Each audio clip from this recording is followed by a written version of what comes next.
Bonjour tout le monde, on va commencer dans quelques instants. Hi everybody, we will begin shortly.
Bonjour tout le monde qui sont en train de se connecter en ce moment.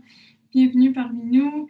Je voulais vous souhaiter la bienvenue à Cultiver le changement aujourd'hui pour la plénière de Catalyseur pour une société solidaire, point de vue de l'économie sociale. So welcome everyone to Cultivating Change. We're just waiting for everybody to connect. You are in the plenary of Catalyst for a Just Society, a Social Economy Perspective. Et donc, j'aimerais seulement donner quelques indications pour le bon déroulement de la séance aujourd'hui. La plénière va être complètement en français. Si toutefois vous préférez l'écouter en anglais, vous pouvez cliquer sur l'interprétation simultanée qui est en bas de votre écran. Il y a un petit bouton comme sur la diapo que je présente en ce moment. Il y a un petit bouton pour l'interprétation qui est comme un globe ou une sphère. Et si vous souhaitez l'écouter en français, ne pas avoir d'interprétation, seulement ne pas cliquer sur le bouton. Si jamais vous avez besoin d'assistance technique, vous avez un problème quelconque, vous pouvez nous écrire dans le chat. Et si vous avez des questions pour les panélistes, on a une période de questions à la fin, ou des questions sur le contenu, vous souhaitez faire des commentaires, vous pouvez le faire dans l'outil Q&A.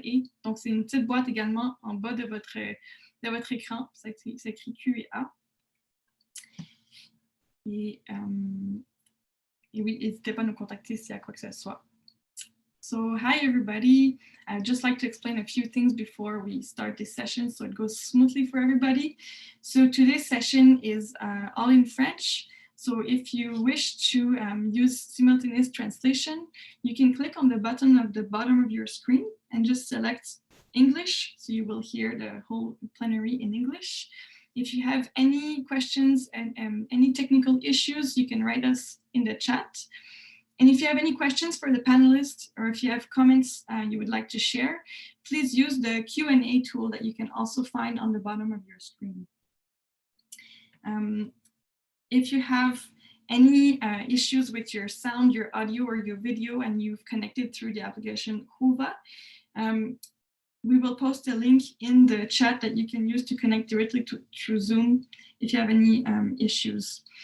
I also invite you to write your comments in English if you are anglophone speaker. Et donc, si vous avez des problèmes techniques avec votre audio ou votre vidéo, je vous invite à vous connecter directement avec le Zoom. Je vais vous envoyer un lien dans le chat à l'instant. Et donc, j'aimerais également prendre un temps de remercier notre commanditaire pour cette séance, qui est le Conseil du système alimentaire montréalais, qui est le Conseil de politique alimentaire pour la Ville de Montréal, qui a fait un don pour cette plénière. Et sans plus tarder, j'aimerais vous présenter notre modératrice pour la session d'aujourd'hui, qui est Nancy Newton.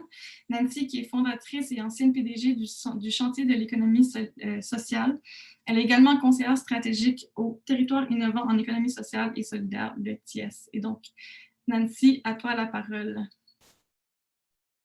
Alors, bonjour tout le monde. Ça me fait plaisir d'être ici. Avant de commencer la session, je voudrais reconnaître que nous sommes aujourd'hui, en tout cas moi et les bureaux du Food Secure Canada, de Réseau d'alimentation durable, on est situé en territoire autochtone, lequel qui n'a jamais été cédé.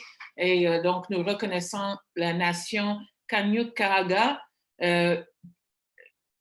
comme gardienne des terres et des eaux sur lesquelles nous nous réussissons aujourd'hui. Et Montréal est historiquement connu comme un lieu de rassemblement pour de nombreuses Premières Nations et aujourd'hui une population autochtone diversifiée ainsi que d'autres peuples y résident. C'est dans le respect des liens avec le passé, le présent et l'avenir que nous reconnaissons les relations continues entre les peuples autochtones et autres personnes de la communauté montréalaise. Alors, c'est important qu'on souligne ça avant de commencer. Alors, il me fait plaisir donc de présenter ce panel-là qui vise à regarder comment des gens sur le terrain, les communautés ont relevé le défi de la sécurité et la souveraineté alimentaire, mais aussi des enjeux beaucoup plus larges de qualité de vie et de lutte contre le racisme et la discrimination. Et vous allez entendre aujourd'hui 2 femmes innovatrices. Nous avons prévu 3 panélistes, mais malheureusement, il y a une personne avec qui on n'a pas pu établir le contact, qui se joindrait peut-être à nous. Sinon, je vais donc procéder rapidement à vous présenter les 2 panélistes. Et 2 personnes que je connais par la pratique depuis plusieurs années. Edith, ça date depuis 1997, là, c'est pas pour nous vieillir que nous avons commencé nos collaborations. Donc, je peux vous garantir que la qualité de leurs interventions sur le terrain aujourd'hui valent vraiment la peine d'être entendue. Alors, je vais commencer avec Boshra, qui est directrice générale de l'organisation Parole d'Exclus. Donc, elle va sans doute vous parler, une organisation qui travaille sur un territoire extrêmement challengeant, là, qui est le Montréal-Nord, et dans un but de lutter contre la pauvreté et l'exclusion sociale et aussi la prise de parole citoyenne. En tout cas, elle va vous en parler un peu plus. Boshra, elle est aussi un membre de notre commanditaire aujourd'hui du Conseil de politique alimentaire de Montréal, le Conseil SAM. Elle est titulaire d'un doctorat en études urbaines de l'INRS et où elle a fait des recherches notamment sur l'immigration, sur l'identité des jeunes, les enjeux de radicalisation. Alors ça, c'est Boshra. Je vais présenter Edith aussi, puis après, on reviendra pour pas couper le fil des discussions avec les 2. Alors, Edith Cloutier, quoi dire de cette Algonquine tout le monde au Québec connaît un peu, ne serait-ce que par les médias, puis par le courage qu'elle a démontré au cours des dernières décennies à dénoncer des situations inacceptables, notamment à Val-d'Or avec les femmes victimes de violences et en tout cas, etc. Mais elle est directrice générale du Centre d'amitié autochtone de Val-d'Or depuis de nombreuses décennies. Et sous sa gouverne, ce centre est devenu vraiment un véritable carrefour de services novateurs pour les premiers peuples, puis elle va nous en parler. Elle est connue sur son engagement. Moi, je l'ai connue comme présidente, puis elle a présidé pendant longtemps le regroupement des centres d'amitié autochtones. Et évidemment, elle a reçu pour son travail de nombreux prix, des reconnaissances, membre de l'Ordre national du Québec et j'en passe. Alors, merci Edith, merci Boshra d'avoir accepté d'intervenir. Alors, ce qu'on visait dans ce panel-là, et ça suit le thème de cette conférence virtuelle organisée par le Réseau d'alimentation durable, c'est de vraiment voir comment, dans vos pratiques, vous confrontez ces questions, ces enjeux-là, et de nous parler un peu de vos pratiques, mais aussi de nous parler évidemment des obstacles et des défis et comment vous les avez relevés. Et comme on vous demande aussi de focuser en partie sur la dimension économique, parce que si on veut construire un système alimentaire durable, on ne peut pas juste en parler, il faut le faire. Et pour le faire, ça veut dire manier des outils de développement économique, de la création et la production et de la distribution. Donc, la question de l'économie d'une perspective sociale, donc ce qu'on appelle l'économie sociale au Québec. Alors, quels ont été les défis particuliers dans ce contexte-là, particulièrement en desservant des populations défavorisées ou qui sont victimes de racisme systémique? Alors, c'est un peu ça le cadre de la discussion. Alors, je vous laisserai donc la parole à Boshra pour commencer. Très bien, merci beaucoup, Madame Lintam, pour cette introduction. Quand Quand on se demande quels sont les défis, évidemment, on ne pense qu'aux défis. En tout cas, en tant que personnes qui avons une certaine réflexivité, on a tendance à vraiment focuser sur ce qui ne va pas bien pour améliorer, proposer des solutions. Peut-être juste avant de lancer les défis, je vais essayer de très, très rapidement décrire ce que nous faisons comme travail. Puis là, après, je vous parlerai de tout l'ensemble des défis. Prends le temps de le décrire, je pense que c'est important. Parfait. On n'est pas prêt. Donc, dans le fond, je me situe, en fait, autant moi-même que l'organisation pour laquelle je travaille, à partir d'un territoire qui, dans la métropole, est plutôt considéré comme un espace, on va dire, décentré. Physiquement et spatialement, mais aussi qui compose avec des réalités socio-économiques, de cohabitation interethnique et un ensemble d'enjeux, on va dire, et de problématiques sociales qui peuvent être assez importantes. C'est un espace que l'on considère souvent, en le comparant par exemple à Parc Extension, comme un des quartiers canadiens les plus pauvres. C'est-à-dire que la rengaine que l'on a autour de Montréal-Nord, c'est vraiment souvent, c'est un espace pauvre, c'est un espace qui concentre des enjeux de défavorisation, etc., etc. Alors oui, même s'il y a effectivement des zones qui concentrent dans le fond, ce qu'on appelle de la défavorisation matérielle et ou sociale. Effectivement, il y a des zones qui concentrent ce type d'enjeux. Et nous travaillons comme organisation au sein même en fait, de ces sites à l'intérieur même du territoire de Montréal-Nord qui peuvent concentrer en fait, justement des populations vivant toutes sortes de vulnérabilités, notamment l'insécurité alimentaire. Et donc, même si c'est un territoire qui concentre cela, au final, ça a été dans la dernière décennie ou dans le dernier 15 ans, un territoire qui a permis d'être une sorte de laboratoire, quelque part, à toutes sortes d'initiatives, dont certaines, je vais un peu peut-être y revenir, et où, grâce à, je pense qu'on peut dire à l'audace, voire la folie de certains acteurs et de certains bailleurs de fonds qui ont soutenu ces idées-là, il a été pensé, donc il y a un petit peu plus d'une dizaine d'années, Paroles d'Exclus fêtera 15 ans l'année prochaine. Et donc, à Montréal-Nord, à proprement parler, il y a un peu plus d'une dizaine d'années que, dans le fond, la question de mobiliser les citoyens à partir des sites où ils habitent, les résidents qui vivent eux-mêmes en fait les enjeux d'exclusion et la superposition des types d'exclusion, qu'elles soient sociales ou raciales, eh bien c'est avec eux qu'il faut concevoir les solutions aux problématiques. Sur la question de la souveraineté alimentaire, excusez cette introduction un petit peu large, mais sur la question de la souveraineté alimentaire et de la sécurité alimentaire, très spécifiquement, souvent, ce qu'il a été possible de créer avec les citoyens, ça a d'abord été, par exemple, des groupes pour mutualiser les achats. Ce type d'initiative qui a commencé dans un petit local de l'avenue Pelletier et qui a ensuite donné lieu à un jardin qui s'est appelé, donc un jardin collectif qui s'appelle La Voisinerie, qui est dans l'espace qui appartient en fait non pas à Paroles d'Exclus, mais à la CHAPEM, qui est la Société d'habitation de l'Est de Montréal, et grâce auquel partenariat, dans le fond, nous arrivons toujours à relier autant les enjeux de vivre ensemble et de lien social que de transformation urbaine des espaces qui peuvent être pas super beaux avant le passage de nos projets et qui par après deviennent des lieux de vie qu'il faut justement animer. Alors très très rapidement, des petites initiatives qui ont commencé, comme je le disais, dans ces locaux, ont mené une bonne décennie plus tard à des gros partenariats, notamment ce qu'on appelle le SAPT, le Système alimentaire pour tous, donc qui est un ensemble qui regroupe les acteurs de Montréal-Nord qui travaillent sur les questions de sécurité alimentaire. Et donc, ça va des organismes communautaires qui font, par exemple, dont le travail peut être d'être une banque alimentaire, etc., mais également des comités citoyens qui sont soit impliqués autour de Paroles d'Exclus sur les sites sur lesquels nous sommes, ou impliqués avec d'autres acteurs, notamment la table de quartier, etc.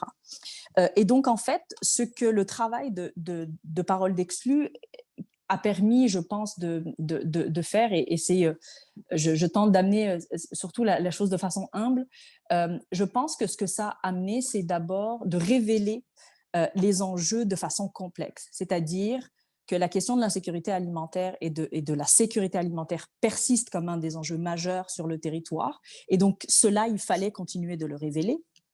2, que les solutions ne pouvaient pas tout le temps être de l'offre de banques alimentaires et que donc il fallait avec les citoyens construire d'autres solutions. Et c'est là que la coopérative Panier Futé a été mise en place il y a quelques années aussi, et qui est une coopérative, dans le fond, qui dessert, grâce à des paniers, un ensemble de membres qui peuvent être de Montréal-Nord ou pas de Montréal-Nord, et qui, d'ailleurs, pendant la pandémie, a réellement montré comment il fallait associer, en fait, on va dire, la question de la solidarité, d'une part, donc avec des paniers solidaires, mais également avec une vente des ventes qui devaient leur permettre d'avoir un modèle économique qui survive et qui ne dépende pas seulement, par exemple, de l'appui financier des partenaires et des bailleurs de fonds.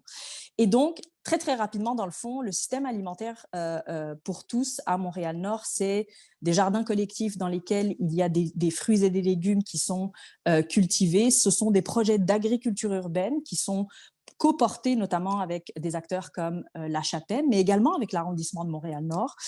C'est aussi des marchés locaux. Je ne sais pas si les personnes qui sont avec nous aujourd'hui connaissent les marchés du Nord, mais donc les marchés du Nord, c'est dans le fond un travail qui est coporté par Parole d'Exclus, par l'arrondissement de Montréal-Nord, par Panier Futé et par un ensemble d'autres acteurs, dans le fond, qui font en sorte que dans les espaces dans lesquels les populations les plus vulnérables, qui peuvent être aussi dans certains de ces espaces les populations racisées, puissent accéder à de l'alimentation de qualité, donc à des fruits et légumes qui soient abordables. Sur les défis, peut-être, je pense que c'est important d'établir tout cela. Le modèle qui a été pensé il y a un peu plus de 10 ans consistait à mettre au cœur et au centre la participation citoyenne, en disant c'est avec les personnes concernées que l'on transforme en fait, l'on transformera le système alimentaire et que l'on créera un système qui puisse être justement accessible, inclusif, etc. Je pense personnellement, peut-être aussi parce que j'ai un biais majeur, parce que je vois beaucoup la question de l'inégalité raciale et sociale, je pense qu'il a pu y avoir peut-être certains angles morts, notamment sur la question de qui pouvaient être les usagers ou de qui pouvaient être les citoyens qui participaient pour faire en sorte que ces systèmes alimentaires-là puissent durer. Et je vais vous raconter juste une anecdote. À partir du moment où je suis arrivée chez Parole d'Exclus, souvent on revenait avec « mais pourquoi on ne va pas chercher les vieux Italiens qui habitent Montréal-Nord et qui, eux, ont une pratique d'agriculture urbaine dans leur jardin, etc. et on ne les inclurait pas dans notre projet ?» Et c'est un petit exemple, mais juste pour vous dire que les usagers qui, au final, fondent en fait la participation citoyenne qui fait vivre le système alimentaire pour tous, il a fallu à un moment donné se dire peut-être qu'on a des angles morts et peut-être qu'il faut aller s'ouvrir à beaucoup plus de citoyens. Je vais peut-être m'arrêter là, mais dans le fond, le défi majeur que moi je vois, il n'est pas encore nécessairement économique, il est de l'ordre de qui on inclut pour participer dans nos projets et dans quelle mesure en fait nos projets doivent être réadaptés, par exemple, à des populations de femmes monoparentales racialisées qui parfois ne parlent pas le français, etc., etc. Je vais m'arrêter là et puis je laisse la parole aux autres. Ben, oui, mais je veux juste vous demander, parce qu'il reste quand même un peu de temps dans ce qui était prévu, comment ça s'insère dans un système plus large au niveau montréalais? Vous êtes membre du conseil SAM pour Montréal, et cet enjeu de toucher les populations racialisées, les populations autochtones, je ne sais pas si ces choses ont été touchées par le SAM, mais et peut-être Edith pour nous en parler un peu plus avec les centres d'amitié. Mais est-ce que tu peux nous parler un peu de ce contexte? On a en ligne certainement des gens qui connaissent moins Montréal, connaissent moins le Québec. Alors, de nous en parler un peu de ça aussi. Merci. OK, je pensais que j'avais ultra dépassé. C'est certain que je suis une jeune sésamienne. J'ai rejoint le Conseil SAM depuis très, très, très peu. Mais c'est certain que la collaboration avec le Conseil SAM et Parole d'Exclus est beaucoup plus est antérieure. Dans le fond, ce que nous avons aussi beaucoup réalisé, Et d'ailleurs, quand je vais faire mention à des livres ou à des références ou à des vidéos, je les ai déjà, je suis en train de les envoyer à Dani pour qu'elle puisse les mettre en place sur une plateforme pour qu'elle vous soit disponible. Mais dans le fond, une des façons avec lesquelles le travail du système alimentaire pour tous, donc, qui est à Montréal-Nord, c'est allié à d'autres acteurs, c'est d'abord en étant sur les concertations, notamment par exemple la table sur la faim, ou en étant présent sur le Conseil SAM, pour quelque part faire en sorte que les territoires qui sont des angles morts parfois dans nos réflexes, pas toujours chez toutes les institutions, mais parfois on a des réflexes où certains territoires sont des angles morts, où certaines populations en fait sont des angles morts, eh bien ne le soient plus. Donc la présence au sein des institutions et des instances qui réfléchissent la sécurité alimentaire et qui agissent sur la sécurité alimentaire, c'est une des voies à travers lesquelles on s'ancre et on ancre Montréal-Nord. Je dirais que c'est aussi en révélant et en amplifiant ce qui s'est passé sur ce laboratoire. Je sais que c'est pas toujours sympathique d'appeler un territoire un laboratoire, mais je pense qu'il faut en saisir seulement l'aspect novateur et risque, prise de risque, pour essayer de comprendre un petit peu quel type de changement il est possible d'apporter. Mais donc, dans le fond, une des choses que l'on a fait pour amplifier ce qui se passe sur ce laboratoire-là, c'est de documenter. Donc, depuis toujours, Parole d'Exclus travaille en mobilisant les citoyens, mais aussi en documentant à travers justement ce qu'on appelle la recherche-action ou la recherche participative. Et donc, quelque part, par exemple, dans le livre auquel je fais référence, sur la sécurisation alimentaire au Québec, eh bien, il y a des sections où, en fait, on révèle un peu toute la démarche qui a été faite avec les citoyens de ce territoire-là.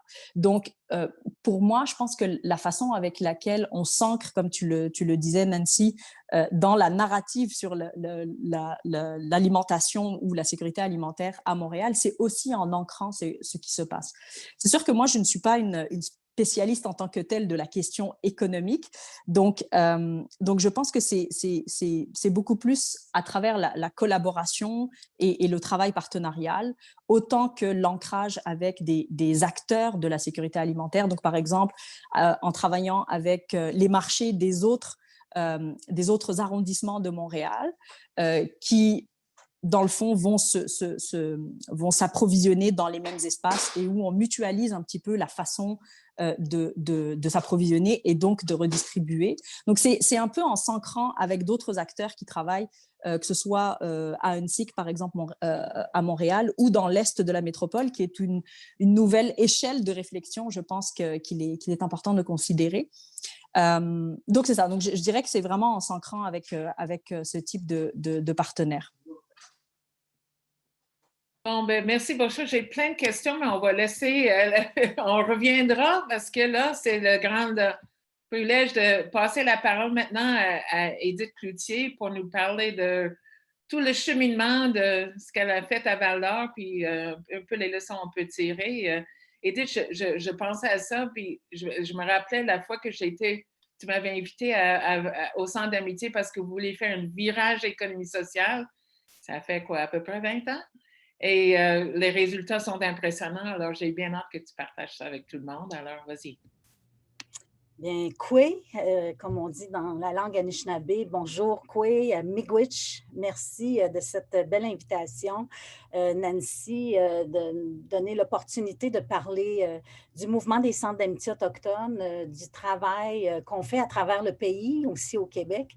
Je vais vous présenter d'abord, pour situer un peu les gens, du portrait, si on veut, peut-être démographique, des conditions des peuples autochtones au Canada, juste pour situer un peu les gens rapidement. Et ensuite, je vais vous parler du mouvement des centres d'amitié autochtones et en espérant atterrir sur toute la question alimentaire, mais vous comprendrez que on n'est pas c'est pas dans ma spécialité de parler des grands enjeux de la souveraineté alimentaire, mais je vais faire des liens avec le travail des centres. Donc, d'abord, de dire que les peuples autochtones au Canada Moi, j'œuvre dans le milieu urbain. Les centres d'amitié autochtones, c'est un grand mouvement qui est réparti au Canada, mais notre mandat est d'intervenir justement à l'extérieur des communautés, des réserves indiennes. Donc, il y a une réalité urbaine chez les peuples autochtones et il y a la réalité des communautés autochtones. Et d'ailleurs, cette mouvance-là des communautés, donc de la réserve à la ville, est quand même un phénomène qui remonte dans le milieu des années 50 où on a commencé à voir des Autochtones s'établir dans les villes du Canada. Et c'est d'ailleurs à travers cette mouvance-là vers les villes que les centres d'amitié autochtones sont nés, donc par les Autochtones qui se retrouvaient en milieu urbain avec ce souhait de vouloir se rassembler, se réunir, se créer un lieu d'interaction et de solidarité, si on veut. Alors, les peuples autochtones aujourd'hui, quand même, la réalité urbaine a pris de l'envergure. On représente à travers le pays environ 70% des membres des premiers peuples qui vivent à l'extérieur d'une communauté autochtone. Et au Québec, c'est plus de 52% de la population Première Nation qui est établie dans les villes. Donc, ça vient vraiment créer une nouvelle dynamique d'interaction, si on veut, dans les milieux urbains entre les Autochtones et les non-Autochtones. Et cette présence-là, eh bien, elle commence à vraiment transformer justement les rapports entre Autochtones et non-Autochtones. Rapidement, vous parlez de la population autochtone, qui est une population qui connaît une croissance démographique importante, contrairement au reste de la population canadienne ou québécoise. La population autochtone, elle a une croissance de 4 à 5 fois supérieure à celle de la population canadienne et québécoise. Les familles, le nombre d'enfants est également 3 à 4 fois plus élevé. Souvent, l'âge de la première grossesse est généralement inférieur à 18 ans. Donc, il y a vraiment un impact de tout ça, c'est qu'on voit une lignée générationnelle beaucoup plus longue qui peuvent compter jusqu'à 5, voire 6 générations d'une même famille. Donc, une caractéristique démographique qui est assez exclusive aux peuples autochtones. Rapidement aussi, bon, on comprend qu'il y a des conditions de vie. On entend beaucoup dans l'actualité, dans les médias, les problématiques sociales, de santé, les problématiques économiques des peuples autochtones. Et en fait, pour vous parler un peu de façon globale des réalités sociales des peuples autochtones, eh bien, on comprendra que ces disparités socio-économiques, ces écarts, qu'ils soient en matière de santé, qu'ils soient sur la question de la surreprésentation des Autochtones dans les rangs de l'itinérance ou une surreprésentation dans le système de justice des peuples autochtones. Mais ce qu'il faut comprendre, c'est que ces réalités-là sont ancrées dans une histoire, l'histoire des peuples autochtones, une histoire où justement on a eu de nombreuses contraintes qui ont exacerbé par des politiques, si je peux dire, ou une loi. Je vais revenir sur la loi sur les Indiens. Une loi et des politiques d'assimilation coloniale qui ont fait en sorte qu'on ait cette mise à l'écart des peuples autochtones. Donc, rapidement, dans la loi, j'imagine que plusieurs d'entre vous avaient entendu parler du régime des pensionnats indiens, des traumatismes intergénérationnels liés à ces pensionnats, qui étaient une grande politique nationale ou une politique d'assimilation, mais qui a mené carrément à un génocide culturel des peuples autochtones où on prenait les enfants et on les retirait de leur famille pour les mettre dans des pensionnats gérés par l'État et par l'Église. Donc, l'impact de tout ça sur les peuples autochtones se fait ressentir aujourd'hui dans des conditions socio-économiques où on parle notamment d'écarts en matière de santé, d'une prévalence au diabète, d'une prévalence, un taux de suicide plus élevé chez les peuples autochtones, etc. Et évidemment, tout ça accentué par, on va en parler, et Nancy en a parlé en ouverture, avec la question du racisme et de la discrimination qui marque justement trop souvent nos rapports entre autochtones et non autochtones. je voulais introduire cette réalité-là pour vous permettre aussi de mieux cerner le travail des centres d'amitié autochtones. Les centres d'amitié autochtones, c'est donc un mouvement à l'échelle canadienne, donc un mouvement autochtone urbain où on retrouve dans 122 principales villes du Québec, du Canada, pardon, et 13 au Québec, des organisations qui ont justement une mission qui vise à défendre justement, à protéger les droits et les intérêts des Autochtones, travailler à l'amélioration des conditions de vie dans ce que je vous ai présenté, le travail premier des centres d'amitié autochtones au Canada, c'est de justement mettre en place une gamme de services, de devenir des carrefours de services dans les villes pour justement viser une amélioration des conditions de vie, mais aussi de favoriser le développement des capacités des personnes et des familles, de privilégier l'action citoyenne et l'engagement civique en créant ces espaces-là à l'intérieur, des espaces communautaires à l'intérieur des centres d'amitié autochtones,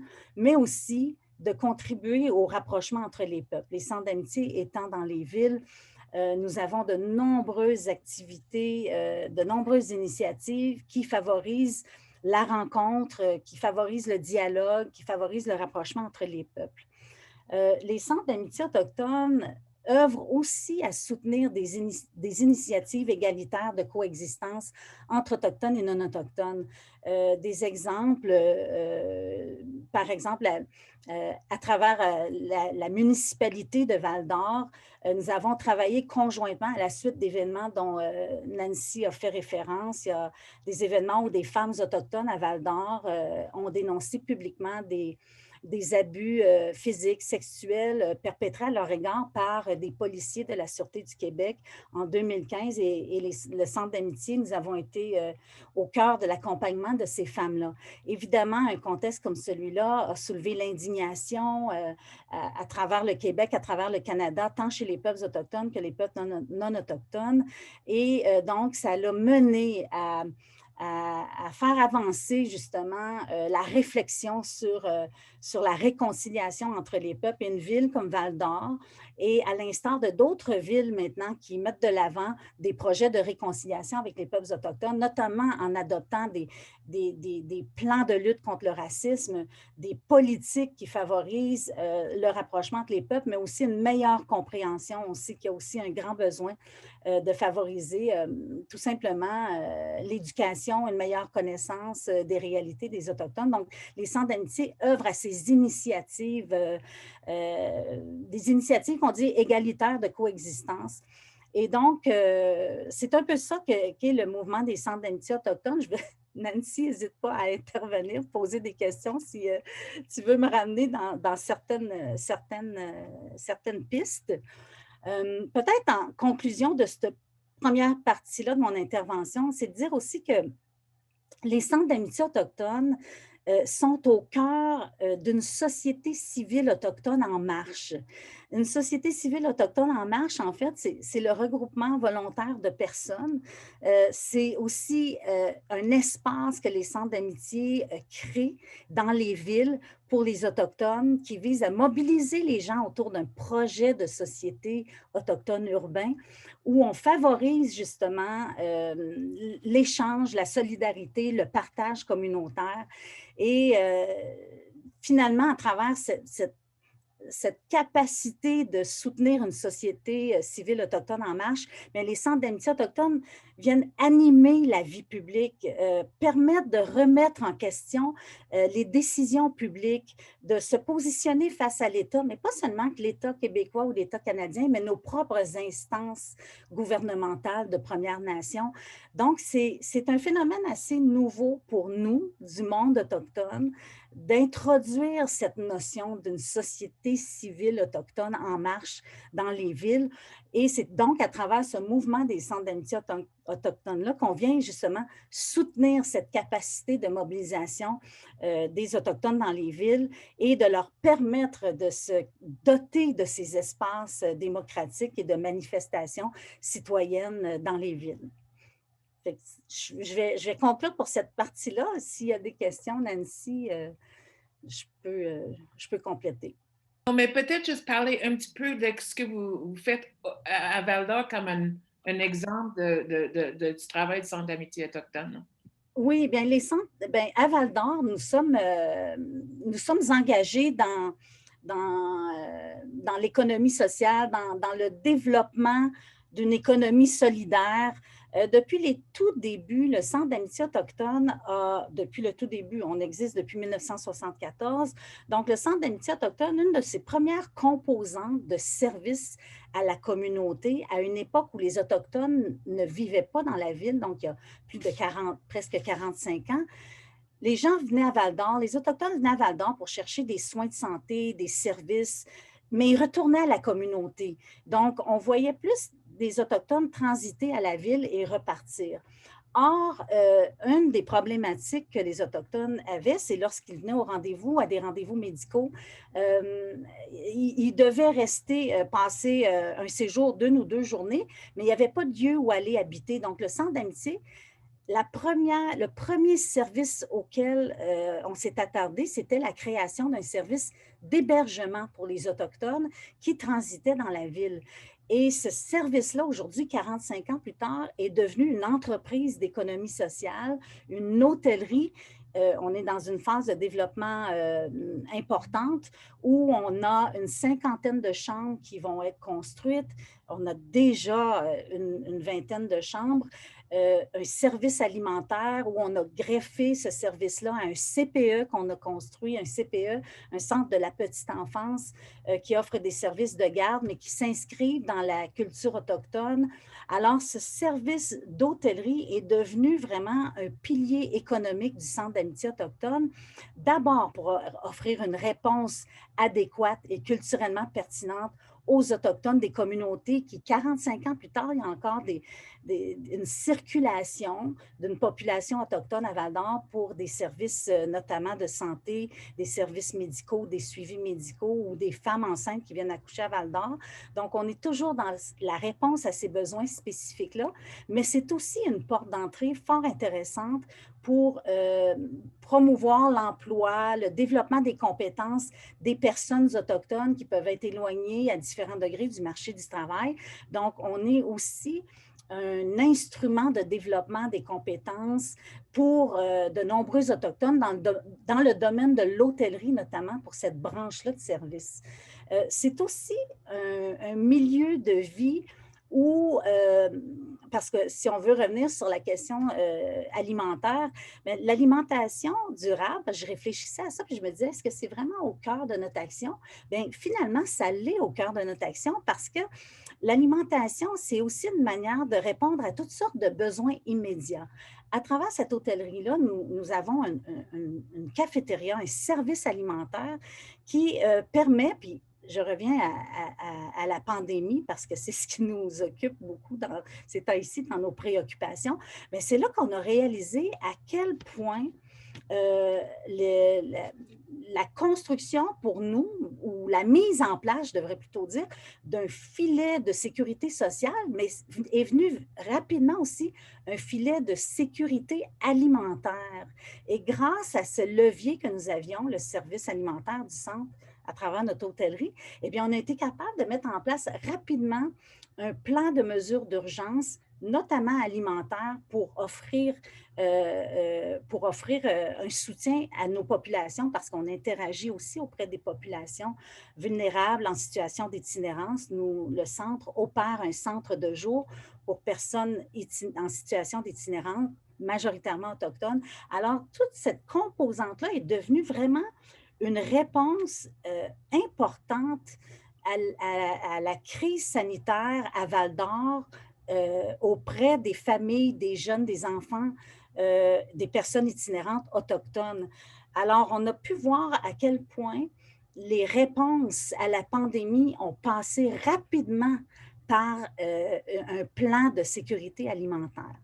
Donc oui, le Centre d'amitié est au cœur d'une action économique, communautaire et sociale importante, pas juste pour les populations autochtones à Val-d'Or, mais pour l'ensemble de la communauté, parce que l'impact économique d'un centre d'amitié rayonne aussi sur l'ensemble de la communauté val-d'orienne. Bon, merci beaucoup, Edith. Alors, j'aurai aussi des questions. On va laisser la place pour les questions de la salle, mais je vais quand même vous relancer pour deux choses. Premièrement, parce que vous travaillez toutes les deux dans des communautés où ce que le racisme est présent. En tout cas, Bocha, tu as même moins parlé de la composition de la population de Montréal-Nord, mais on sait que c'est peut-être pour en glisser un mot.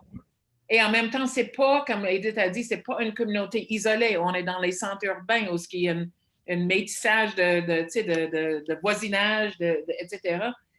Alors, comment ça pose des défis particuliers pour justement, et je pense que Bochra l'a soulevé, ne pas laisser les plus marginalisés, les plus démunis de côté dans cette intervention dans la ville?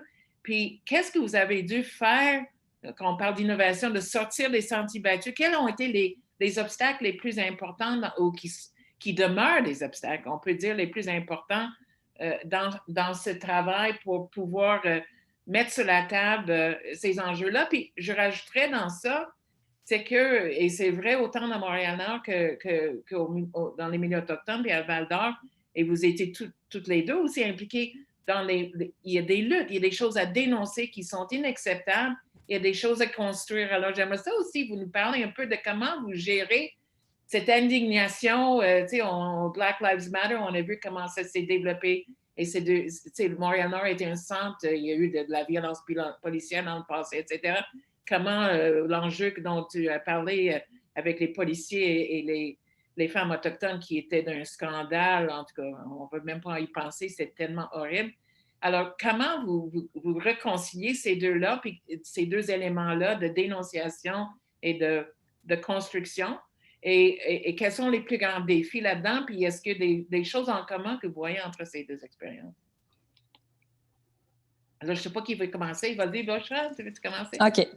OK. Sauf si Edith veut y aller.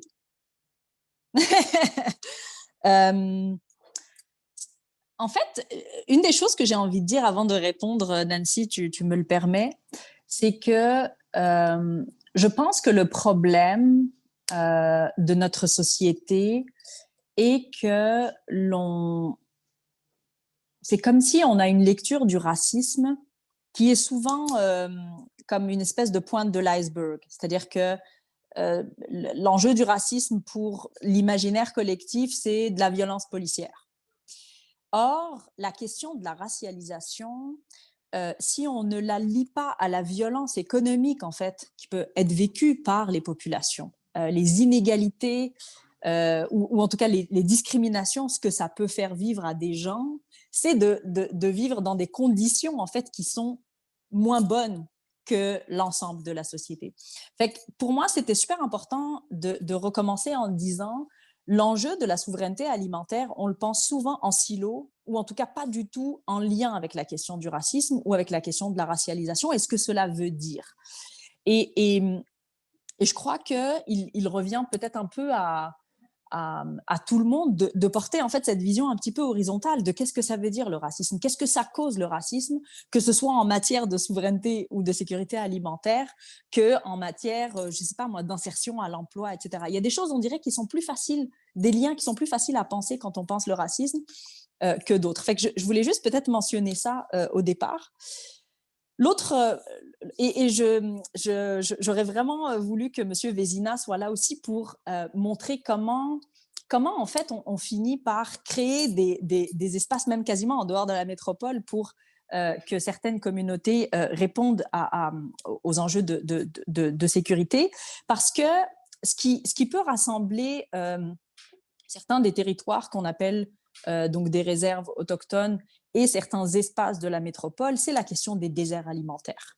Comme jeune enseignante, quand je faisais mon cours en géographie sur sécurité alimentaire et qu'on matchait en fait la carte des déserts alimentaires, elle se rassemblait beaucoup, en tout cas elle était très proche de la localisation en fait de certaines communautés autochtones. Et je crois que ça, c'est vraiment important à amener, parce que dans la métropole, et je ne suis pas là ici en train de proximiser les expériences des immigrants ou des populations racialisées de la métropole avec ceux des communautés autochtones, mais c'est juste pour dire qu'il peut y avoir des conditions similaires dans la façon avec laquelle ils peuvent avoir accès ou pas à une alimentation en fait saine et accessible. Donc ça, c'était peut-être le premier point que j'avais envie de mentionner. Une des difficultés, je pense, que nous avons encore réside dans probablement justement dans ce lien qui n'est pas fait. C'est-à-dire dans le milieu communautaire, il n'y a pas toujours une acceptation qui va de soi du fait que peut-être que par nos actions ou peut-être que par nos choix ou peut-être que par nos décisions, nous sommes en train quelque part de discriminer involontairement certaines populations. Je pense que dans le cas de Montréal-Nord, les initiatives, par exemple, que nous, on a portées, on a toujours tenté de faire en sorte qu'il puisse y avoir une mixité qu'on appelle ethnique et sociale. Je crois que c'est un réel défi. Très sincèrement, je ne suis pas toujours certaine qu'on ait réussi à faire en sorte que les opportunités par exemple, de cultiver des jardins collectifs aient toujours favorisé l'inclusion, par exemple, des immigrants ou des immigrantes, des femmes monoparentales, racisées ou des personnes, dans le fond, qui habitent le quartier, mais qui ne font pas partie des immeubles dans lesquels on travaille. Je pense que nous avons un bilan qui a tenté toujours d'amener la question de la mixité, mais ce dont on se rend compte au final très récemment, c'est que c'est en laissant un petit peu une autonomie à ces groupes de prendre le pouvoir sur les espaces, donc les jardins communautaires, comme ils le souhaitent. Et c'est là qu'au final, les communautés, par exemple, ce qu'on appelle, j'aime pas beaucoup ce terme, mais je vais l'utiliser parce qu'on le connaît tous, mais les communautés culturelles ou les communautés ethnoculturelles se réapproprient ces espaces-là de façon beaucoup plus, on va dire, beaucoup plus facile. Et je pense que c'est la question du fonctionnement que l'on établit pour ces initiatives citoyennes qui peut parfois être un petit peu plus lourd. Ce qu'on peut observer par contre, c'est qu'en les accompagnant, en établissant un lien on va dire, où nous, on est capable de leur apporter une sorte d'apprentissage, d'accompagnement comme à n'importe quelle coop ou n'importe quel groupe ou n'importe quel comité citoyen, que là, il s'établit des opportunités innovatrices. Par exemple, on a un projet qui vise à produire du miel sur les toits de la Chapem notamment. Et là, c'est tout un... En fait, à partir du moment où on a dit, bon, on veut autonomiser la façon avec laquelle vous allez travailler, on est là pour vous accompagner aux besoins comme organisation, mais on ne va plus nécessairement organiser les comités, etc. Et là, ça coule un petit peu plus de façon fluide. Et là, l'idée, c'est de créer une genre de micro-entreprise. Et de l'autre côté, c'est pareil. Quand on voit la culture des fruits et légumes dans les espaces communautaires ou dans les espaces collectifs, dès qu'il y a une façon avec laquelle on dirige le projet, là, les citoyens sont un petit peu moins utilisent l'espace d'une façon un petit peu moins fluide. Et ça, ce que ça veut dire aussi, c'est que peut-être qu'il y a des citoyens, je ne sais pas moi, d'origine maghrébine qui, par exemple, portent le foulard, qui n'ont pas envie de jardiner avec d'autres, parce que dans le fond, dans la conversation, il peut y avoir des enjeux de l'ordre de la discrimination, alors même que chacun peut utiliser l'espace. Et donc, tout ça pour dire qu'on a dû aussi réadapter notre propre intention de mixité en se disant peut-être que la mixité forcée n'en est pas une au final. Et peut-être que ce qui est plus important, c'est comment ces espaces-là sont réappropriés, comment en fait on appuie les citoyens pour qu'ils développent leur propre pouvoir d'agir dans cette question de la sécurisation alimentaire. Et peut-être qu'on ne peut pas gérer l'intention pour eux. Donc ça, c'est ce que je dirais peut-être de prime abord. Puis je donnerais peut-être juste un exemple aussi. On a fini aussi par... on a fait des projets d'agriculture urbaine sur les sites dans lesquels on travaille. Puis à un moment donné, on s'est dit, mais il faut démultiplier ces sites et travailler avec des partenaires qui, eux, par exemple, touchent des populations qu'on ne touche pas. Et c'est en travaillant, par exemple, avec un organisme qui s'appelle le Centre des femmes interculturelles Claire, qui, eux, en fait, touchaient beaucoup plus de femmes maghrébines et de femmes haïtiennes qui pour la plupart sont soit dans des jobs, on va dire, très précaires et ou des femmes à la maison.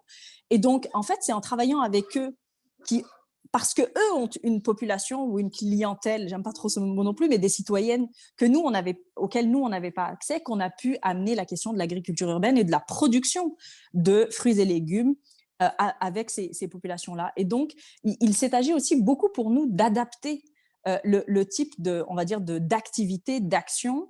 Et par exemple, notre collaborateur Ismaël Hautecoeur a fini par aussi inviter ces citoyennes-là à choisir le type de légumes qu'elles voulaient produire. Parce que peut-être que la façon avec laquelle nous, on détermine quels sont les légumes à produire ou à consommer, ben, ça ne convient pas à la cuisine ni haïtienne, ni... bref. Et donc, je crois que le virage que l'on a tenté d'aborder, c'est ça, c'est de se dire, il y a des angles morts. Il y a des angles morts dans la participation citoyenne, il y a des angles morts dans la façon avec laquelle on aborde certaines des communautés, et que donc, si on ne rectifie pas cette lecture-là sur ce que ça veut dire la racialisation, ce que ça provoque et ce que ça amène comme inégalité dans la métropole, eh bien, au final, on n'aura pas une participation citoyenne inclusive. Je vais m'arrêter là. Peut-être juste avant que je passe la parole à Edith, vous avez, quand M. Vézina n'a pas pu être avec nous, puis vous avez fait référence à l'exemple. Est-ce que vous pouvez juste prendre quelques minutes pour nous en parler, parce que je pense que ça vaut la peine, puis après, on pourra peut-être partager des références pour cette expérience. De ce que j'en connais, mais je voulais tellement l'écouter. De ce que j'en ai compris, en fait, M. Vézina a créé une ferme. Donc, c'est quelqu'un qui a un parcours comme beaucoup dans le communautaire, qui a beaucoup donné justement de son implication, etc. Et qui a senti le besoin de retourner un petit peu, on va dire, à la terre. Là, je ne suis pas en train de schématiser, je pense que c'est quelque chose d'assez valeureux et fort, ce qu'il a fait comme tournant. Et donc, depuis, je crois, l'année dernière, en tout cas, je sais que l'année dernière, il commençait, mais c'est cette année, je pense que ça a vraiment tourné. Et donc, dans le fond, l'idée, c'était de créer une ferme pour que qui s'appelle, je pense que c'est Jardin Lacou. Et Lacou, en créole, je ne suis pas créolophone, mais je pense que ça fait référence à une cour collective. Et ce que M. Vézina, je pense, souhaitait faire, puis il y a plusieurs capsules vidéo où il récapitule un peu le projet. Ils ont été postés sur le chat là, pour les gens. Merveilleux, merveilleux. Mais donc, l'idée, c'était de dire, il faut, pour que nous puissions se réapproprier quelque part aussi l'accès à une alimentation saine, mais aussi qui correspond culturellement à ce que nous consommons, eh bien, il faut peut-être aussi nous-mêmes finir par produire ce type on va dire, d'initiative économique. Ce que je peux dire de la façon avec laquelle ce projet est réapproprié, c'est que, parce que je suis dans plusieurs réseaux, et notamment les réseaux qui, en fait, s'intéressent maintenant à des enjeux de sécurité alimentaire, qui ne s'intéressaient pas à ça. Pour moi, ça, c'est déjà une façon d'ancrer et d'ouvrir l'angle mort de la racialisation et de la sécurité alimentaire. Donc là-dessus, je pense que ce qu'a fait M. Vézina est vraiment déjà une formule gagnante. Et je crois que ce que cela fait aussi, c'est que ça permet à des jeunes enfants issus de deuxième ou troisième génération, par exemple des communautés noires ou des communautés haïtiennes, quelque part de se réapproprier aussi l'espace de la production agricole. Comme géographe, je crois beaucoup que c'est en s'appropriant les espaces qu'on finit par les faire nôtres. Et je crois que c'est ce que ce projet permet de faire. Bon, merci beaucoup. Puis, comme je dis, vous avez les informations et on se sera pour une prochaine fois avec M. Vézina. Alors, Edith, je te passe la parole pour commenter. Puis après, qu'Edith a fini son prochaine intervention, on ouvrait à des questions de la salle.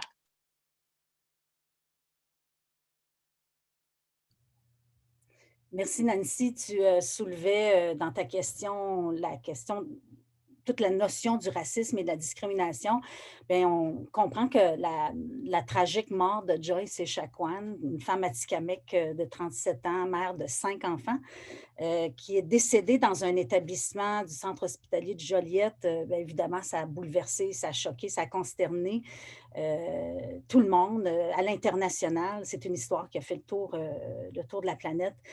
Bien, avec le témoignage tragique de Joyce, on voit que le racisme systémique a désormais un nouveau visage au Québec et au Canada. Puis ce visage-là, c'est celui de Joyce Echaquan. Et ce que ça fait, ce que sa mort a fait, c'est que ça ravive les blessures de la colonisation pour les peuples autochtones.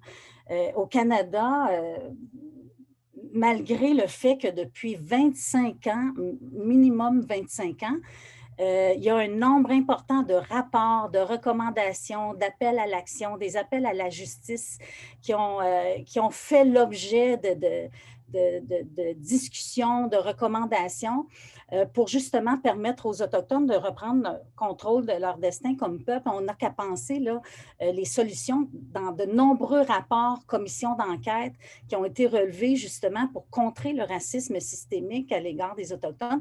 Le plus récent, c'est celui de la commission Vient au Québec, qui est une commission d'enquête qui a justement été mise en place à la suite des dénonciations des femmes autochtones de Val-d'Or. Une commission qui avait comme mandat de se pencher sur la relation entre les Autochtones et certains services publics. Et le commissaire Vient, un rapport qui a à peine 1 an, mettait de l'avant sans détour la question il mentionne, lui, la discrimination systémique à l'égard des peuples autochtones et que donc il y a une série d'appels à l'action auprès des institutions gouvernementales pour corriger cette situation-là.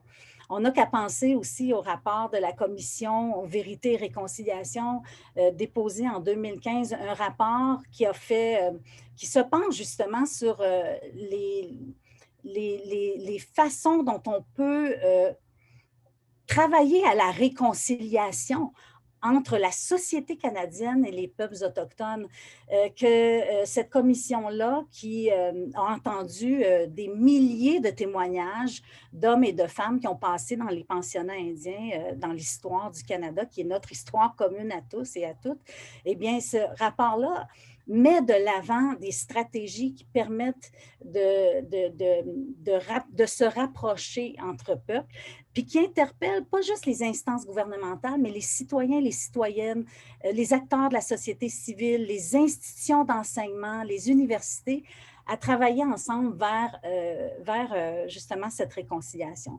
Bref, je pourrais parler de l'enquête sur les femmes, filles assassinées et disparues, un autre rapport important qui met de l'avant le racisme systémique à l'égard des femmes. À une échelle plus mondiale, la Déclaration des droits des peuples autochtones qui a été adoptée en 2007 est très difficile à faire avancer cette discussion sur la reconnaissance des droits des peuples autochtones à travers cette déclaration, tant au pays qu'au Québec. Donc, mettre de l'avant la réconciliation est important parce que c'est à travers je dirais, c'est cette reconnaissance d'une réalité qui affecte les peuples autochtones, mais qui donne des pistes, une série de recommandations qui donnent des pistes pour soutenir l'agentivité autochtone, cette capacité des peuples autochtones de reprendre le contrôle sur notre destin. Et donc, on met de l'avant aussi parce que j'entendais ça à travers cette agentivité-là, ça nous permet de mettre de l'avant une démarche. Vous parlez, vous, de sécurisation alimentaire. Eh bien, ce qu'on parle, nous, c'est une sécurisation culturelle. C'est une démarche de sécurisation culturelle qui permet aux Autochtones de se positionner comme les acteurs premiers de notre destin. Et la sécurisation culturelle, c'est une approche plus globale, plus holistique. Et cette approche plus globale, plus holistique, permet en fait de restaurer la relation entre les Autochtones et les systèmes publics dans ce cas-ci, Donc, comment on restaure cette relation-là? Comment on travaille à contrer les inégalités sociales et modifier les rapports inégalitaires de pouvoir? Une démarche de sécurisation culturelle qui est à l'œuvre à travers le Canada, chez les peuples autochtones, encore timidement, mais elle est mise de l'avant. D'ailleurs, la Commission a d'ailleurs en fait une grande recommandation que le gouvernement du Québec, instaure une démarche de sécurisation culturelle à l'intérieur même des services publics afin de restaurer cette confiance, ces liens brisés entre les peuples autochtones et dans ce cas-ci, la santé, les services sociaux, mais aussi de rétablir un équilibre dans ses pouvoirs. Alors, je trouvais ça intéressant qu'on parle de sécurisation alimentaire, mais la sécurisation culturelle inclut une sécurisation alimentaire, une sécurisation identitaire. C'est aussi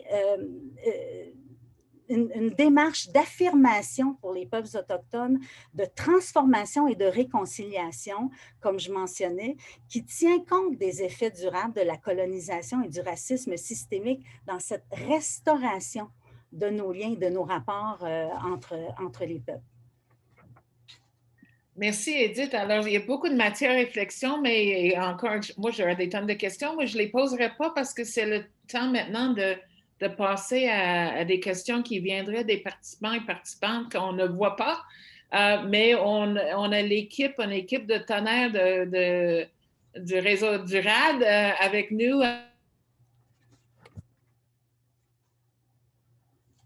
Questions qui sont ressorties, puis on demanderait aux panélistes de répondre.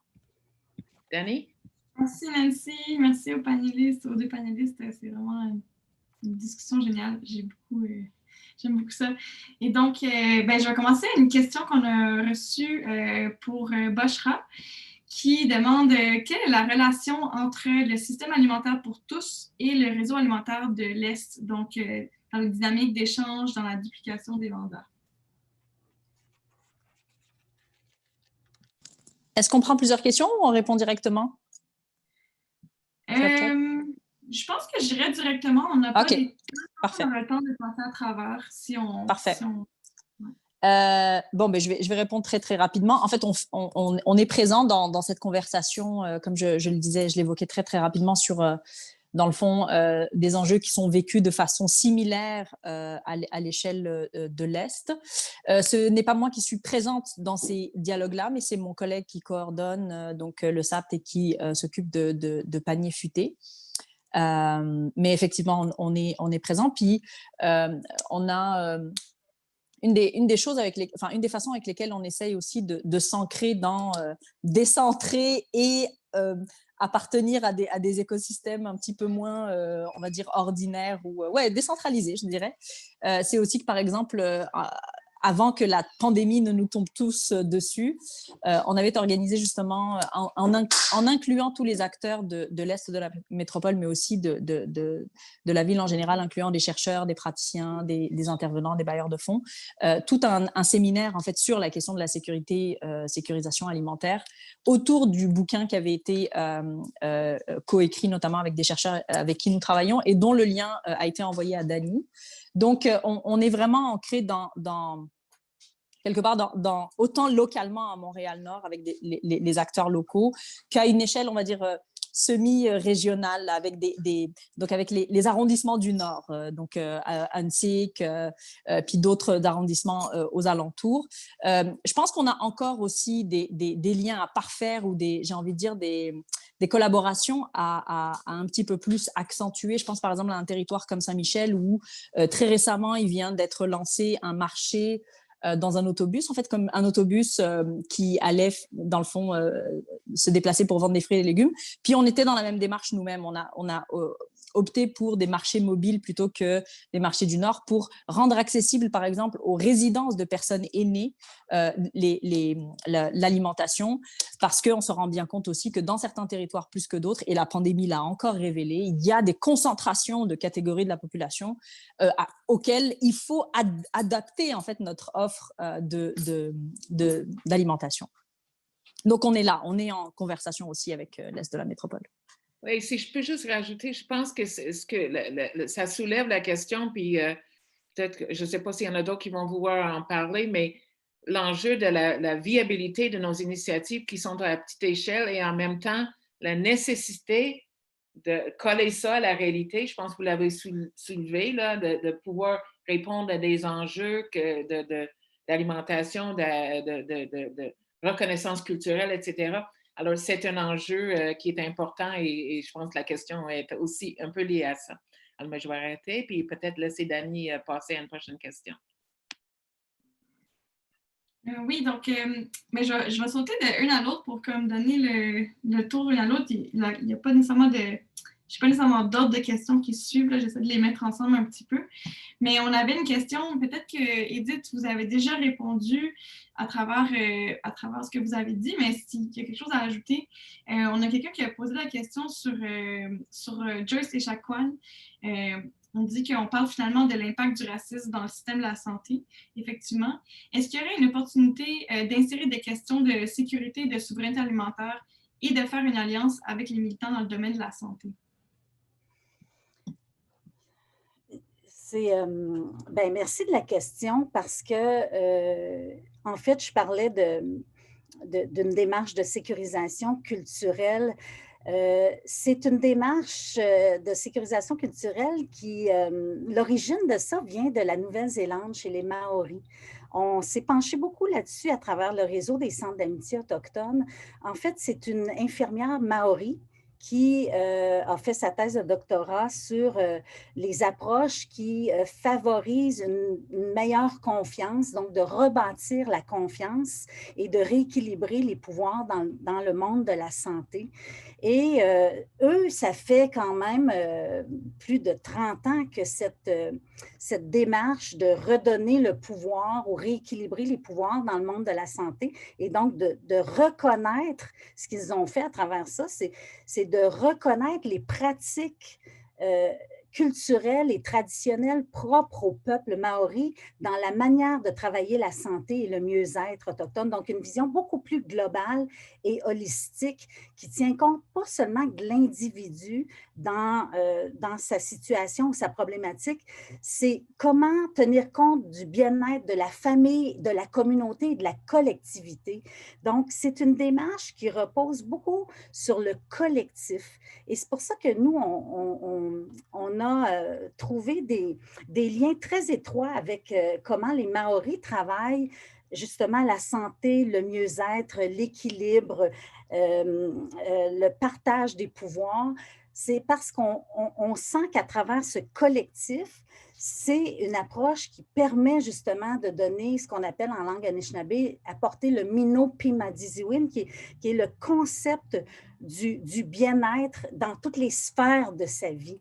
Et ça inclut aussi de prendre soin de sa famille, mais de sa famille élargie et d'impliquer l'ensemble des acteurs de cette famille-là dans le mieux-être.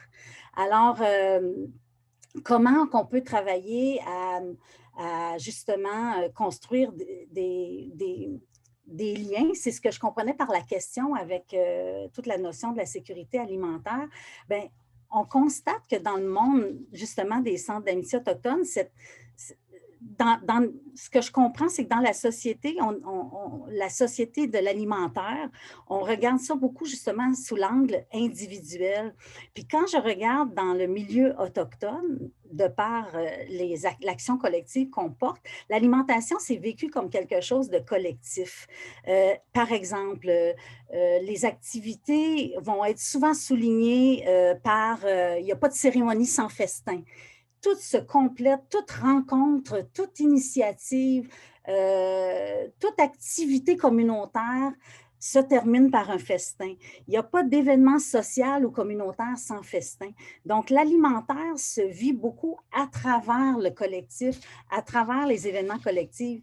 Et quand on travaille à faire des activités qui interpellent pas juste la communauté autochtone, mais la communauté non autochtone, quand on organise, exemple, la Journée nationale des Autochtones, eh bien là aussi, l'alimentaire joue un rôle de rapprochement entre les peuples. Ça permet à travers exemple, quand c'est la Journée nationale des Autochtones, on organise des dégustations de mets traditionnels de viande sauvage et c'est un des moyens pour favoriser le dialogue, la rencontre, l'échange et le partage entre nos peuples. Donc, il y a de belles collaborations. Là, j'ai bifurqué un peu, mais en partant du monde de la santé, effectivement, on a des initiatives qui doivent permettre de rectifier toute la question de la confiance, des ruptures de confiance.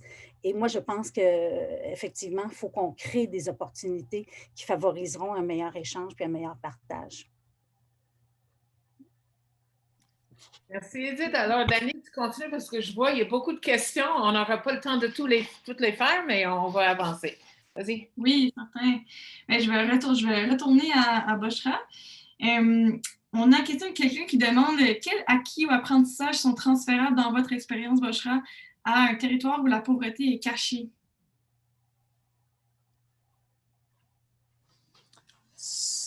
Excellente question. Oui, c'est ça, c'est toute une question. Mais je crois qu'on a quand même posé, vous savez, une organisation où il y a une partie de l'équipe qui fait de la recherche, ça permet aussi de documenter, oui, ce qu'on fait de bien, mais aussi les questionnements et la réflexivité qu'on a. Moi, je dirais que la dynamique partenariale est peut-être une des formes qui garantit l'inclusion justement des diverses catégories de population. Je pense que la dynamique partenariale à Montréal-Nord, elle est encore, comment dire, elle écope encore du rattrapage que doit faire ce territoire par rapport au reste de la métropole en termes de participation citoyenne, organisation communautaire, etc. Il y a des territoires qui ont acquis une tradition, en fait. Je pense par exemple à Côte-des-Neiges, NDG. Ce sont des territoires où la participation citoyenne est une base, comment dire, sine qua non. Enfin, il n'y a personne qui remet ça en question. Et je crois que nous, on est un territoire encore en apprentissage. Et donc, je dirais que la dynamique entre les partenaires, dans le fond, que ce soit du communautaire, des institutions comme par exemple les CIUS, la DRSP, parce que souvent aussi ce sont ces institutions-là qui sont nos interlocuteurs sur ces enjeux, notamment parce qu'on a besoin de financement. Donc, je dirais que ça c'est le premier palier. Dans les apprentissages, je pense qu'il y a la nécessité de prendre des risques. Tout à l'heure, Nancy l'évoquait. Je pense un des enjeux de nos initiatives, c'est j'ai envie de dire la petitesse, mais c'est pas la petitesse parce qu'en fait c'est grandiose juste d'avoir un jardin qui produit des légumes pour une voisinerie, c'est en soi déjà extraordinaire, mais c'est la façon avec laquelle on est capable d'avoir de l'impact au-delà des écosystèmes réduits de citoyens avec lesquels on collabore. Donc ça, c'est un enjeu et je ne saurais pas répondre en moins de 5 minutes sans faire une analyse. Comme géographe, je me sens obligée de vous dire qu'il y a des choses qu'il faut tester à des mini-échelles. C'est-à-dire qu'il y a des choses, des initiatives, notamment de la production, etc., dont il faut déterminer un peu les limites et les aspects positifs avec un petit nombre. Je crois par contre que dès qu'on souhaite, on va dire, développer un petit peu plus et rayonner un petit peu plus, il faut passer à une échelle où la mobilisation ne se fait pas seulement avec les personnes concernées, mais surtout avec les partenaires que ces populations-là, en fait, qui représentent en fait ces populations-là. Donc, je ne sais pas si c'est trop abstrait ce que je raconte, mais je crois qu'il y a des initiatives qui doivent être testées très, très localement, micro-localement quasiment, mais la transférabilité nécessite de passer par des acteurs plus larges, des concertations, et ça, je pense que c'est important de le dire, d'oser peut-être aussi des fois dépasser les frontières administratives. Je crois qu'à Montréal, et là j'ose mettre la pierre, pouf, dans le... Je crois qu'à Montréal, des fois, nos réflexions sont un petit peu trop enclavées dans les territoires d'arrondissement. C'est-à-dire que des fois, et c'est ce que la réflexion sur l'Est de la métropole amène, c'est qu'il faut parfois développer des échelons de réflexion et d'action qui ne sont pas ceux qui sont prédéterminés par Centraide, par le CIUS, par les arrondissements et donc par le politique. Parce qu'au final, moi, la façon avec laquelle j'ai commencé à travailler dans les dernières années, ça a été aussi beaucoup de dire, mais quels sont les partenaires avec qui on a des affinités? Peut-être que c'est un organisme qui sera dans Parc Extension, avec qui il faudrait collaborer pour justement développer des pratiques, on va dire, exemplaires ou des bonnes pratiques, plutôt que quelqu'un qui travaille juste à côté. En fait, il faut faire les deux en vrai. Mais je crois qu'il faut aussi développer des perspectives affinitaires parce que, notamment sur la question de la race, ben, parfois, vous avez des acteurs autour de vous qui n'ont pas du tout la même façon de réfléchir la racialisation et qui, par exemple, vont mettre sous le tapis des choses qui sont quand même importantes pour vous. Donc, je dirais que dans le partenariat, il faut aussi oser sortir des sentiers qui sont prédéterminés par les frontières administratives et politiques. Merci, Vacha. Alors, on va passer à Dani, là, qui va nous poser, j'imagine, une autre question. On va renvoyer ça à Valda. Oui. Donc, j'ai une question qui est quand même intéressante ici, qui nous dit, comme les centres d'amitié sont utilisés comme point de socialisation, que peut-on faire pour créer une croissance économique pour les communautés des Premières Nations? Merci pour la question. Les centres d'amitié autochtones, c'est un mouvement communautaire, mais qui s'inscrit dans son développement sous la bannière de l'innovation sociale. Je pense que sans innovation sociale, les centres d'amitié ne célébreraient pas 50 ans d'existence au Québec et presque 70 ans au Canada. Donc, je le mentionnais à travers la mission même du centre, c'est ce qui a vraiment porté la capacité du centre d'offrir des réponses qui évoluent dans la communauté à travers des activités d'économie sociale. Je mentionnais l'hôtellerie qui est en développement, qui est aussi donc des plateaux d'insertion au marché du travail, qui favorisent une participation des Autochtones au monde du travail.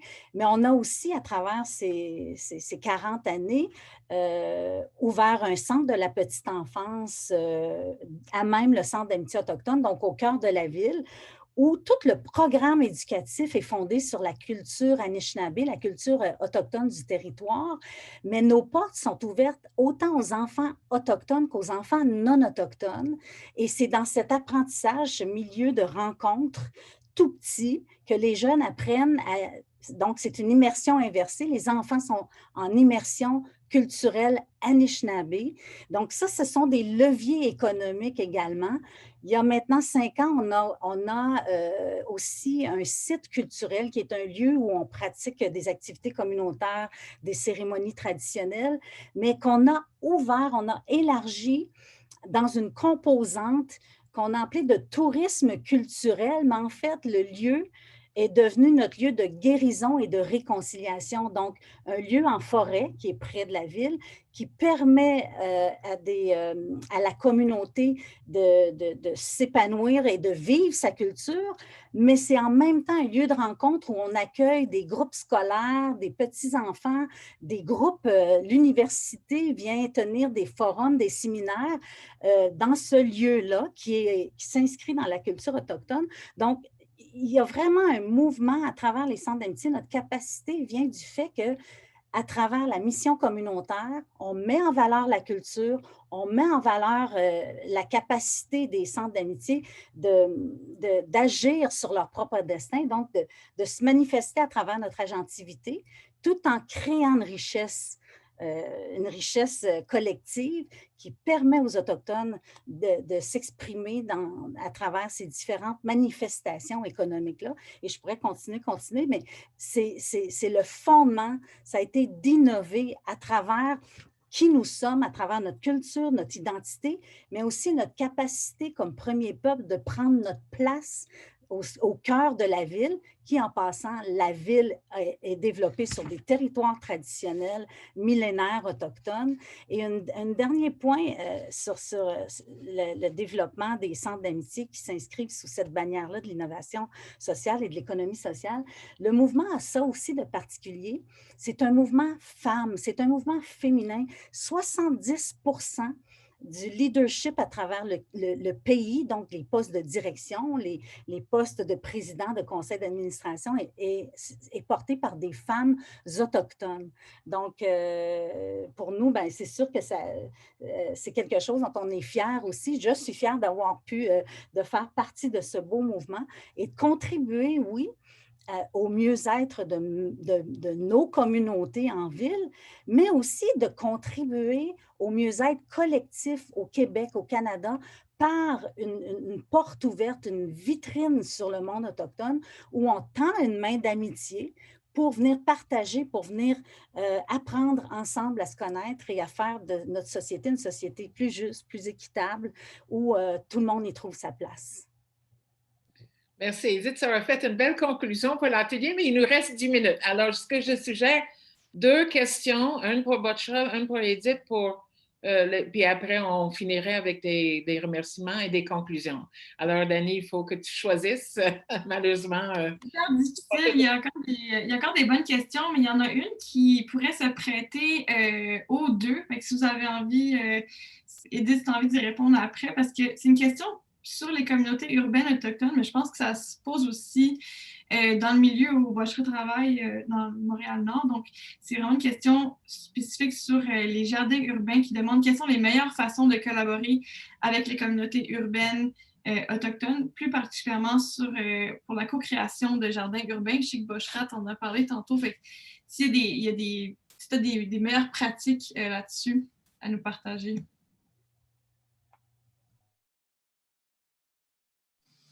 Je laisserai peut-être Edith compléter. Je crois que, comme beaucoup de territoires, lorsqu'il y a, j'ai pas en tête le pourcentage ou le nombre de personnes qui se déclarent autochtones sur le territoire. Mais vous savez, la question de la présence autochtone en ville, elle est aussi beaucoup reliée avec la question de l'invisibilisation. Fait que quand on est sur des territoires aussi, il y a un enjeu aussi par rapport à la proximité ou à la distance du centre-ville. Mais quand on est aussi loin du centre-ville de Montréal, lorsqu'il y a des communautés autochtones qui habitent à Montréal-Nord, puis je pense qu'il doit y en avoir, ben, elles sont soit très peu nombreuses, soit complètement invisibilisées, soit pas du tout visibilisées dans le rapport collaboratif avec les organismes communautaires. Fait que ce que je vais dire ici, dans le fond, c'est aussi que dans les pratiques du communautaire, il y a un angle mort également dans la façon avec laquelle on considère et on fait de la place aux communautés autochtones. Donc, je n'ai pas réellement de réponse à la question parce qu'au final, je ne crois même pas que nous ayons déjà eu la question. Alors même que je suis sûre qu'il y a, même s'ils sont en très petit nombre, des personnes qui se réclament des communautés autochtones à Montréal-Nord. Donc, je laisserai peut-être Edith compléter, puis je vais aller faire mes devoirs. Vous n'avez pas tort, Bochra, il y a quand même une différence dans, effectivement, la visibilité ou l'invisibilité des Autochtones dans des grands centres urbains comme Montréal, Toronto et des villes de régions comme Val-d'Or. Les centres d'amitié, ce n'est pas anodin que les centres d'amitié se sont développés dans des villes, je dirais, de métropole autochtone. Val-d'Or, c'est comme une métropole autochtone du Québec parce qu'ils transitent les cris du Nord. Les centres d'amitié, il y en a à Latuc, il y en a à Sept-Îles, à Chibougamau. Donc, sur des territoires traditionnels autochtones où s'est implanté des villes. Donc, oui, peut-être dans ces réalités plus régionales, on devient plus visible parce que la minorité, si je peux utiliser ce terme-là, ce sont les Autochtones. Dans une ville comme Val-d'Or, avant, jusqu'à tout récemment, c'était très blanc, québécois, francophone, et l'autre, avec un grand A, c'est les Autochtones. Alors, ça crée d'autres dynamiques et d'autres réalités. Mais pour revenir sur comment ces types de collaborations-là, parce qu'on s'est intéressé à ça au Centre d'amitié, comment participer justement à la mise en place de jardins urbains, parce qu'il y en a dans toutes les localités, les villes. Val-d'Or, c'est porté par un milieu communautaire. On a commencé à s'impliquer un peu de ce côté-là. Mais c'est aussi de voir que ce qui est intéressant, c'est que depuis quelques années, je dirais peut-être les 4-5 dernières années, les centres d'amitié, on a commencé à travailler à créer des passerelles qu'on a appelées de réconciliation à l'échelle des municipalités. Donc, d'aborder la question des relations et de la réconciliation entre les peuples autochtones, entre les centres d'amitié et à travers la municipalité. Et donc, comment on peut arriver à explorer justement des pistes pour consolider des liens entre des municipalités qui portent des projets communautaires également dans des villes comme Val-d'Or, ou Chibougamau ou La Tuque, qui se traduisent par la création de jardins urbains, par différentes initiatives communautaires. Et je pense qu'il y a une voie intéressante qu'on a pu constater quand on assoit, parce que c'est ça qui est important aussi, quand on veut s'assurer une participation et un dialogue dans un rapport d'égal à égal entre autochtones et non-autochtones, c'est d'asseoir les personnes qui sont dans des postes de décision. Donc, asseoir les maires, asseoir les conseillers municipaux qui portent certains dossiers, et donc de créer un dialogue à cette échelle-là, pour qu'à cette échelle-là, les transformations systémiques puissent se faire à travers des politiques municipales, parce que le municipal est quand même l'instance de gouvernance qui est le plus près des citoyens. Et donc, c'est de dire, est-ce qu'on peut travailler à l'échelle des municipalités sur la question de la réconciliation avec les peuples autochtones, à concevoir des politiques d'accueil, de bien-être, de solidarité citoyenne avec les Autochtones? Comment on peut concevoir des politiques, des plans d'action, des stratégies de développement social qui reposent sur des valeurs et des savoirs et des pratiques autochtones. Donc, on va un peu plus loin. Comment on peut agir sur la transformation sociale d'une ville? Puis je pense que des projets communautaires deviennent des espaces extrêmement intéressants pour faire avancer la question de la réconciliation. Je pourrais ajouter d'autres éléments. Montréal l'a fait. Comment nommer des espaces publics en l'honneur d'une personnalité autochtone? Il y a une rue qui a changé. On a changé heureusement le nom de la rue pour un nom qui est Mohawk. Et je pense que c'est des gestes, des actions qui peuvent être symboliques, mais tellement avec du sens pour ouvrir la voie à cet échange, à ce dialogue, à cette approche, cette façon de concevoir la réconciliation. On peut parler de mettre en valeur les savoirs des peuples autochtones juste avec la question des plantes et de la médecine. Il y a tellement des savoirs riches à travers les peuples autochtones qui peuvent cohabiter, s'harmoniser avec des projets de jardins urbains, donc des alliances dans ce sens-là qui peuvent être portées par des acteurs qui mettent de l'avant ces types d'initiatives-là.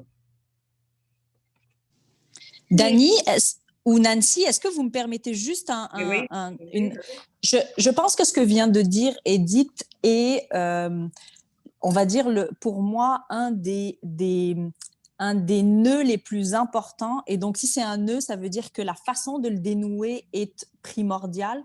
Je crois qu'à travers cette réflexion-là qu'elle amène, c'est aussi tout le rapport à la terre, tout le rapport au territoire, qui parfois n'est pas assez bien compris, je pense qu'il faut le dire, soit par les populations qui migrent vers le Canada, et vers le Québec, soit par les populations qui ont migré et donc qui sont nées ici ou de descendance, on va dire, de populations racialisées et qui n'ont pas toujours un rapport que j'estimerais assez, on va dire, sensible à la question territoriale, parce que la question de la réconciliation, il me semble qu'elle ne peut pas se faire juste de façon symbolique, mais au cœur de la réconciliation, je crois qu'il y a la question de territoire, et à travers une lecture de sécurité urbaine, on peut l'appeler autrement, là, je crois qu'on a là une voie, en fait, comment dire, c'est une autoroute pour que ça puisse bien se passer. Fait que je voulais juste mentionner le fait que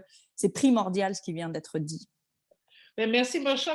Alors, moi, on m'avait demandé de résumer, mais je n'ai pas vraiment le temps, sauf de dire que c'était très riche comme discussion. Il y a des choses qui me frappent. L'enjeu Edith a parlé de passerelle de réconciliation dans vos pratiques en milieu urbain. On a parlé de l'enjeu des angles morts, beaucoup qu'on ne voit pas parce qu'on est effectivement en milieu urbain, et des enjeux d'angles morts de groupes racisés, de discrimination, etc. Mais ce que je retiens beaucoup dans ce que vous faites, c'est que vous réfléchissez, mais vous agissez dans le développement de réponses concrètes qui peuvent se répliquer. Bon, l'enjeu de la pratique. Puis je sais qu'Edith aussi, tu as été bien active avec des chercheuses pour pouvoir voir comment on peut apprendre. Puis c'est un peu le sens du réseau d'alimentation durable, comment on peut apprendre l'un de l'autre à travers le pays, puis dans les contextes. Et finalement, tout cet enjeu de sécurisation culturelle dont tu nous as parlé, Edith, et comment il faut intégrer l'alimentation dans ça et pas comme quelque chose à côté. Donc, je pense que c'est très riche. Alors, il me reste juste à remercier évidemment Edith et Marsha pour votre participation, l'équipe de soutien de Food Circuit Canada, Amélie, Dani, notre traductrice, Rachel, notre commanditaire, le SAM, alors qui était très généreux pour aider à la réalisation de cet atelier. Et finalement, tous les participants et participantes, vous avez des références et ce n'est qu'un autre moment de dialogue qui va se poursuivre sans aucun doute. Alors, merci beaucoup, puis bonne continuité de cette rencontre de Réseau d'alimentation durable. Bye-bye. Alors, merci aux panélistes. Merci Edith, merci Nancy pour ton animation et merci Dani pour l'organisation. Bon, c'est bon. Merci à tous les participants et participants. Bon après-midi à tout le monde.